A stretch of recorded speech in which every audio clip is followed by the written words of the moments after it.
It's funny how you like a perfection. My spirit is true with you, and we are young. So let's all light us. Red shine stars and shine as you go.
네, 고객 여러분 안녕하십니까. 액티브 투어러 런칭에 오신 것을 환영합니다. 저는 오늘 프로그램을 맡은 인스트럭터 조훈현입니다. 반갑습니다.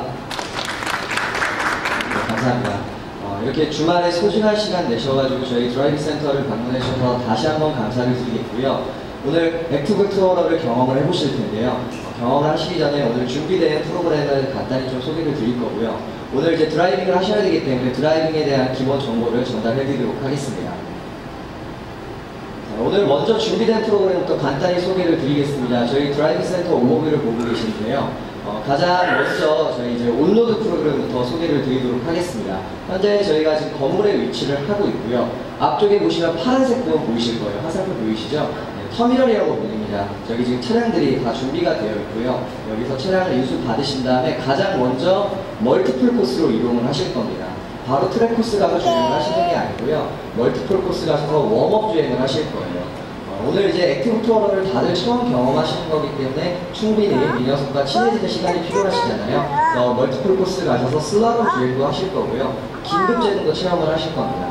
충분히 차량과 친해지는 시간을 가지신 다음에 트랙 코스로 이동을 하겠고요. 저희 BMW 드라이브 센터의 트랙 코스는 총 길이가 2.6km고요. 직선은 650m, 총 코너는 17개와 도로의 폭은 11m를 가지고 있습니다. 그래서 2.6km 안에 지금처럼 상당한 다양한 코너가 있기 때문에 저희 액티브 투어러의 다이나믹한 이런 움직임을 또 확인해 보실 수가 있겠고요. 지금 엑셀엔 브레이크 코스라고 적혀 있죠. 네, 메인 직선 구간 650m에서는 충분히 또 액티브 투어러의 파워를 또 한번 느껴보실 수 있는 시간이 가지실 수가 있을 것 같습니다. 그래서 저희 온로드 프로그램은 이렇게 준비가 되어 있고요. 또 다른 프로그램, 두 번째 프로그램은 오프로드가 준비가 되어 있는데요. 오프로드 프로그램 같은 경우에 전문 인스트럭터가 고객님들을 모시고 X5로 운영이 됩니다. 그래서 X5에 X드라이브가 장착이 되어 있죠. 저희 BMW 4륜 기반에 이 X드라이브가 얼마만큼 퍼포먼스를 또 보여주는지 같이 확인하는 시간을 또 갖도록 하겠습니다. 그래서 온로드 프로그램 같은 경우는 오늘 오신 분들만 이제 직접 주행이 가능하시고요. 오프로드 코스 같은 경우는 오신 같이 게스트 분들도 같이 동승이 가능하시니까요. 같이 즐기시면 될 것 같습니다. 다음은 이제 운전의 기본 자세인 시트 포지션입니다. 아주 중요한 부분이죠. 고객님들 겨울 시즌에 스키나 스노보드 타러 많이 다니셨을 거예요. 처음 가셨을 때 제일 먼저 배웠던 게 기본 자세부터 배우셨을 겁니다. 근데 기본 자세가 정확하지 않으면은 계속 이제 그 운동을 제대로 하지 못하니까 열심히 하려고 노력을 되게 많이 하셨을 거예요. 네, 드라이빙도 마찬가지로 기본 자세가 상당히 중요한데 이 기본 자세를 무시해도 그냥 차량을 움직이니까 그냥 넘어가는 경우가 되게 많아요. 네, 왜 이 기본 자세를 꼭 지켜야 되는지 제가 간단히 좀 설명드리도록 하겠습니다. 우선 차량에 탑승하시면 왼쪽 하단 부분의 컨트롤 스위치를 이용하셔서 시트를 맞춰주시면 되겠고요. 가장 먼저 시트 높이 조절부터 해주시면 되겠습니다. 높이 조절은 시야볼에서 가장 중요한 부분이죠. 간단히 맞출 수 있는 방법은 주먹을 쥐신 다음에 머리 위에 얹고요. 루프랑 맞닿을 할 정도로 맞춰주시면 계기판과 지붕에 걸리지 않는 정확한 시야보가 가능하시고요. 두 번째는 시트 거리 조절입니다. 거리 조절을 하실 때는 브레이크를 강하게 밟고 지금처럼 무릎이 어느 정도 구부러져 있으셔야 돼요. 한 가지의 제가 예를 들어볼게요. 길에서 주행을 하다가 앞에서 차량이 갑자기 끼어들었습니다. 100% 긴급 제동을 해야지 부딪히지 않는 상황이에요. 제가 브레이크를 밟습니다. 브레이크를 70%밖에 밟지 못했는데 만약에 무릎이 펴졌다고 생각을 해보세요. 순간적으로 힘을 줄 수가 있을까요? 힘을 줄 수가 없습니다. 그러니까 눈 뜨고 앞차랑 부딪히는 사고가 일어날 수가 있는 거죠. 그렇기 때문에 무릎 포인트를 잘 기억을 해주시고요. 오늘 웜업 주행하실 때 긴급 제동을 체험하실 때도 마찬가지로 무릎이 지금처럼 구부러져 있으셔야지 충분히 긴급 제동을 체험하실 수가 있습니다. 다음은 이제 세 번째, 등받이 부분이고요. 이 부분은 남성 고객님들한테 많이 해당이 됩니다.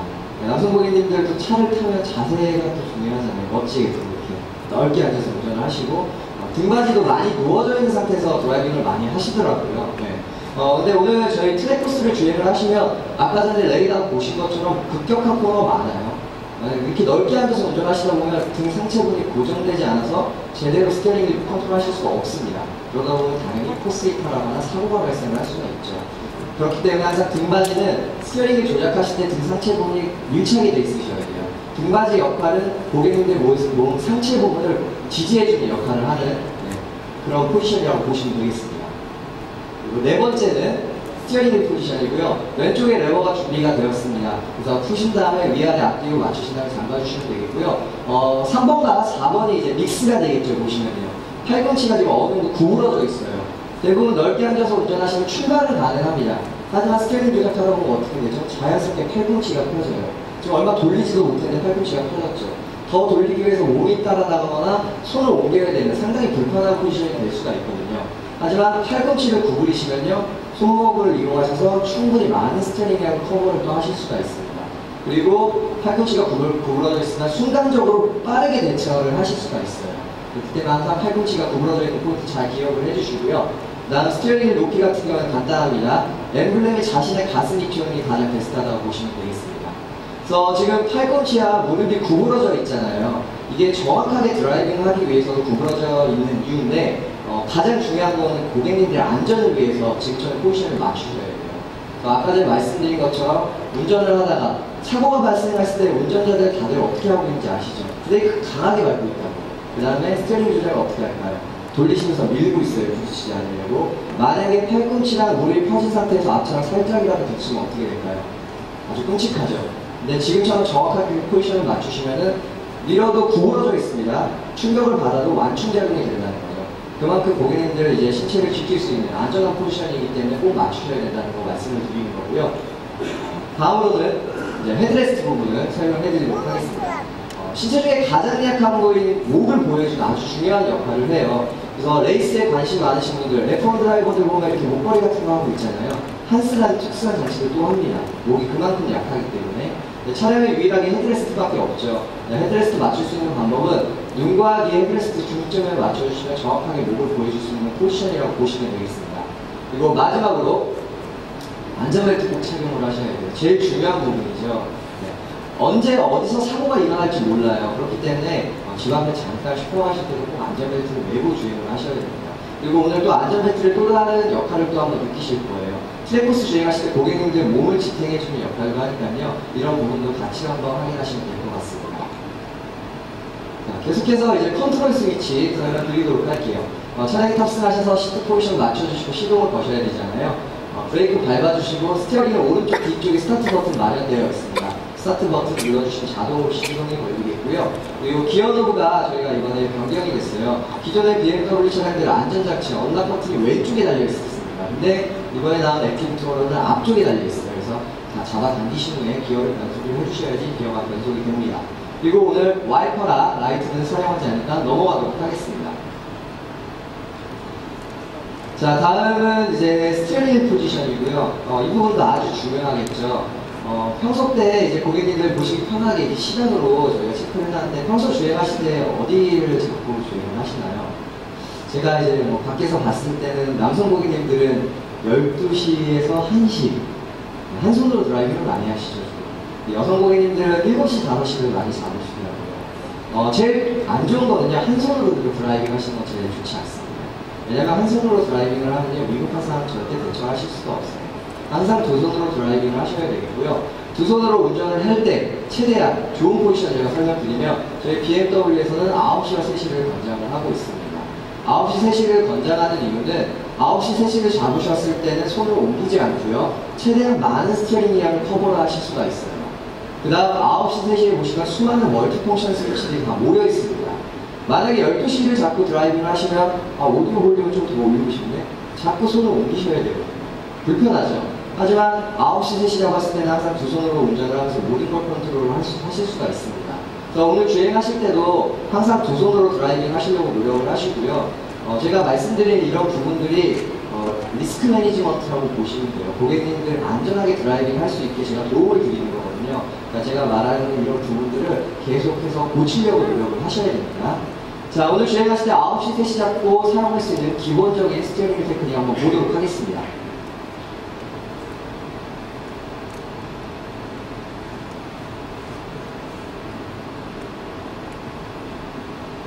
아주 쉽죠. 지금 보신 테크닉이 베이직 스티어링 테크닉인데요. 실제로 드라이버들이 레이스에 출전하잖아요. 이 베이직 스티어링 테크닉으로 레이스가 다 끝납니다. 그리고 오늘 트랙 코스를 주행을 하실 건데 아까 전에 17개 코너라고 제가 말씀을 드렸잖아요. 레이더 보셔도 상당히 코너들이 심한데 이 베이직 스티어링 테크닉으로 다 통과가 가능하세요. 이런 걸로 봤을 때는 일반 도로에서도 항상 7, 80% 정도? 충분히 두 손으로 드라이빙 하실 수 있다는 것도 확인하실 수가 있고요. 그 다음에 이제 웜업 주행하실 때도 슬라럼이라는 주행을 먼저 하실 거예요. 트랙코스 들어가시면 충분히 액티브 투어러가 스티어링 꺾었을 때 어떻게 반응하는지 먼저 확인하는 시간을 가지실 건데 그때도 마찬가지로 스티어링을 양 많이 꺾으실 필요 없습니다. 이 베이직 스티어링 테크닉으로 통과를 해주시면 되겠습니다. 자, 다음 장은 이제 크로스암 스티어링 테크닉이고요. 베이직 스티어링 테크닉의 연장선인 기술 한번 또 보도록 하겠습니다.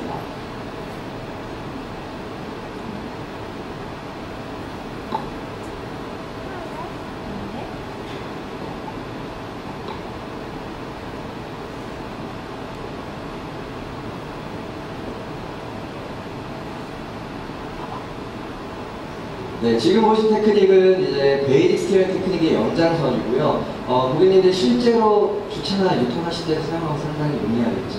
주차나 유턴하실 때 다들 이렇게 많이 하시죠? 대부분 이렇게 많이 하실 거예요. 네, 제가 계속 저희 프로그램 진행할 때 설명드리면 다들 이렇게 하신다고 얘기하시더라고요. 오늘부터 바꾸려고 한번 노력을 해보세요. 한 손으로 하다 보면은 스티어링을 놓칠 수도 있고요. 두 손으로 하면 훨씬 편하겠죠. 그 다음 이 테크닉을 사용해야 되는 이유는 한 가지 예를 들었을 때 위급한 상황 때 사용을 할 수가 있어요. 차량이 갑자기 앞에서 끼어들었을 때 100% 긴급제동에도 부딪히는 상황이에요. 빠르게 스티어링 돌린 다음에 다시 자세를 잡을 수 있는 테크닉이에요. 저희 BMW에는 아주 좋은 안정장치가 있죠. DSC라는 기능이 있습니다. 다이나믹 스테빌리티 컨트롤이라고 하는데 그 기능 자체가 차량의 움직임을 계속 판단해서 자세를 잡아주거든요. 근데 그 DSC가 모든 것을 다 커버를 할 수가 없어요. 그렇기 때문에 고객님이 직접 드라이빙하면서 이런 기본적인 테크닉을 다 이제 사용하셔야지 안전하게 드라이빙을 하실 수가 있거든요. 이 테크닉을 사용하는 이유는 제가 설명드린 것처럼 스티어링을 돌리시잖아요. 피드백이 가장 중요해요. 돌린 다음에 빠르게 자세 잡아주지 않으시면 바로 차량이 또 스핀을 할 수 있는 경우가 생길 수가 있거든요. 그래서 오늘 주행하실 때는 실질적으로 이제 사용할 구간은 많지는 않지만요. 웜업 주행하실 때 넓게 휘치할 때 있어요. 그럴 때 사용하시면은 아주 손을 착착 감긴다는 느낌이 나실 거예요. 다시 한번 설명드리면 베이직 스티어링 테크닉 사용하시다가 밑쪽으로 내려가는 손을 한 번만 크로스 해주시면 스티어링 다 돌리게 됩니다. 쓰실 때도 마찬가지죠. 똑같은 동작으로 이런 식으로 풀어주시면 바로 센터를 맞추실 수가 있겠고요. 젊은 고객님들은 뭐 또 이제 드리프트라는 기술도 사용해보고 싶고 하실 거예요. 저희가 올해부터 드리프트 프로그램도 생기거든요. 네, 그런 프로그램 오셔서 드리프트 기술 사용하시려면 기본적으로 이 크로스커스트 테크닉을 사용하실 줄 아셔야지 배우실 수가 있습니다. 그래서 오늘부터 이제 또 배우셨으니까 항상 평소 때도 주차나 유턴하실 때도 한 번씩 사용해보시고요. 그 다음 이제 시트 포지션이 가장 기본이라고 말씀을 드렸잖아요. 드라이빙의 기본은 시선 처리와 시야 확보예요. 오늘 이제 트랙코스 주행을 하실 거잖아요. 처음에 운전 배우실 때 그런 얘기 많이 들으셨죠? 멀리 보라고. 네, 저희 트랙코스 주행할 때도 마찬가지예요. 시선을 멀리 두시고요. 스티어링을 조작하기 전에 가장 먼저 해야 되는 부분은 어떤 부분이냐? 먼저 보셔야 돼요. 내가 발 방향을. 먼저 보시면요, 몸이 알아서 움직여요. 근데 대부분 고객님들 보시면 트랙코스 주행하실 때 브레이크 밟으시잖아요. 감속 가실 때 앞만 보고 계세요. 속도가 줄었네, 꺾어야지. 이런 식으로 꺾으시거든요. 그러면 이미 코스를 이탈할 수 있는 경우가 생길 수가 있습니다. 어느 정도 감속이 이루어지시면은 가고자 하는 방향 보신 다음에 스티어링 조작을 해주시면 또 다른 경험을 하실 수가 있어요. 모든 운동이 똑같죠. 스키나 스노보드 할 때 눈이 보는 방향으로 몸이 움직이잖아요. 제일 중요한 건 눈이라고 생각하시면 되겠습니다. 다음에 이제 엑셀과 브레이크고요. 중요한 페달은 당연히 브레이크겠죠. 제가 오픈하고 나서 프로그램을 진행하면서 한 5,000분 정도 만난 것 같아요. 이 질문을 드리면 다들 브레이크라고 얘기를 하세요. 99.9%. 0.1%는 엑셀이라고 얘기하시는데 잘못된 거죠. 그렇죠. 이 질문을 드리는 이유는 고객님들이 그런 분들 되게 많으시더라고요.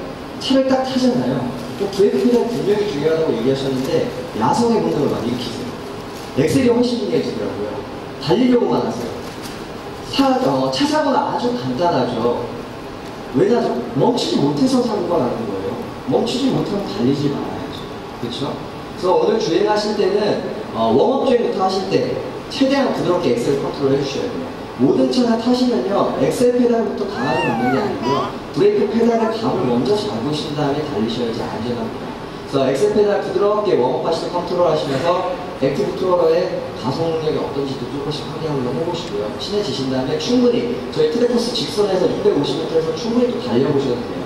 거기서 이제 액티브 투어러의 파워를 느껴보시고 그 다음에 엔진은 풍전음도 확인해 보실 수가 있겠죠. 그 다음 브레이크 같은 경우에는 이머전시 브레이크입니다. 최대한 신속하게 강하게 차량이 완벽하게 정지할 때까지 안전이 확보된 공간에서 긴급 제동을 체험을 하실 거예요. 실제로 밖에서 체험하기 힘든 부분이죠. 밖에서 하시다 보면 자차라고 타이어도 될 것 같고 브레이크 패드도 될 것 같고 차도 고장날 것 같잖아요. 그렇죠? 오늘 오셨으니까 액티브 투어러 브레이크 퍼포먼스를 확인을 하시는 거예요. 그래서 이머전시 긴급 제동 하시면서 이게 긴급 제동이구나. 그리고 ABS 시스템이 작동되는 느낌도 받으실 수가 있어요. 가장 중요한 부분이에요. 요즘에 뉴스 많이 보셨죠? 어린이 보호구역 사고가 많다고요. 저는 왜 사고가 많이 일어나는지 알 것 같아요. 대부분 고객님들한테 긴급 제동하세요 말씀을 드리잖아요. 브레이크를 60%, 70%밖에 사용 못하세요. 강하게 밟으셨대요. 나머지 30%, 40% 때문에 이제 사고가 발생을 하는 거거든요. 그러니까 몸이 기억하는 거 까먹지 않습니다. 긴급 제동 오늘 완벽하게 마스터 하신 다음에 밖에 나가서 긴급한 사람한테 긴급 제동을 하셔서 사고를 막으실 수 있도록 그렇게 진행을 해주시면 될 것 같습니다. 자, 이제 마지막이고요. 이제 안전사항 전달 드리도록 하겠습니다. 제일 중요한 부분이죠. 고객님들 오늘 액티브 투어를 경험하시는 것도 중요하지만 제일 중요한 거는 사고 없이 마무리되는 게 가장 중요합니다. 그래서 각 코스에 있는 저희 인스트럭터 지시사항 잘 따라주시기 부탁을 드리겠고요. 트랙 코스에서 사고가 주로 발생을 해요. 절대 트랙 코스 들어가셔서 운전을 뽑는다고 생각을 하시면 안 돼요. 트랙 코스를 체험하시고 액티브 투어를 체험한다고 생각을 하시면 될 것 같습니다. 트랙 코스를 주행해 보시면요, 100% 다 안 달리셔도요, 밖에서 시승하는 거 엄청나게 다릅니다. 충분히 코너가 준비되고 직선 구간이 있기 때문에 충분히 차를 느끼실 수가 있으니까요, 거기에 맞춰서 주행을 해주시기 부탁을 드리겠고요. 각 차량마다 지금처럼 무전기가 한 대씩 비치가 되어 있어요. 이 무전기는 듣는 라디오라고 생각해 주시면 되겠습니다. 저희가 계속 코스 설명 드릴 거고 드라이빙 피드백 드리도록 하겠습니다. 그리고 창문과 썬루프는 닫아주시고 주행해 주시면 되겠고요. 세 번째, 헬프이 도와달라는 얘기죠. 비상등이나 경적을 울려주시면 바로 인스트럭터가 조치를 취해드리겠습니다. 그리고 마지막, 스마트폰과 라디오는 사용을 금지하도록 하겠습니다. 제가 말씀드린 이 부분만 잘 지켜주시면 조금 더 즐겁게 드라이빙 하실 수가 있을 것 같고요. 오늘 아침인데 상당히 많은 분들이 오셨어요. 그래서 서로 조금씩 배려해 주시면서 주행해 주시기 부탁을 드리겠습니다. 그래서 이제부터 나가셔서 액티브 투어를 경험을 해보실 텐데요. 실제로 좀 가까이서 보지 못하셔서 상당히 궁금하실 거예요. 앞쪽 세트 쪽으로 나가시면 차량 2대가 지금 준비가 되어 있습니다. 안에서 좀 차량들 실제로 실내도 보시고 트렁크도 열어보신 다음에 확인하신 다음에 나가셔서 체험을 해보도록 하겠습니다. 지금 이제 시간이 한 39분 정도 됐거든요. 저희 45분까지 차량 한번 보신 다음에 나가셔서 체험을 해보도록 하겠습니다. 오늘 안전하게 즐겁게 드라이빙 하시고요. 오늘 새로운 또 경험하시길 바라겠습니다. 감사합니다.